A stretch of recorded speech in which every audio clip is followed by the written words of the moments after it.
Qur'on o'qishdan oldin ushbu duolarni o'qing.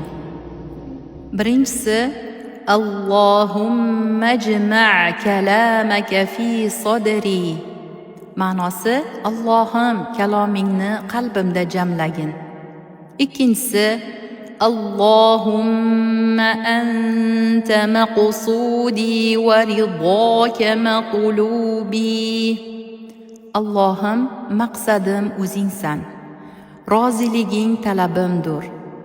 Ya'ni faqat sen roziliging uchun o'qiyman.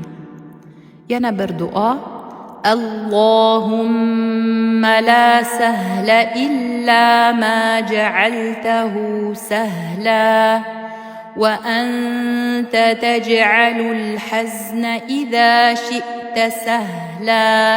Ma'nosi: Allohim, sen oson qilgan narsadan boshqa oson narsa yo'qdir.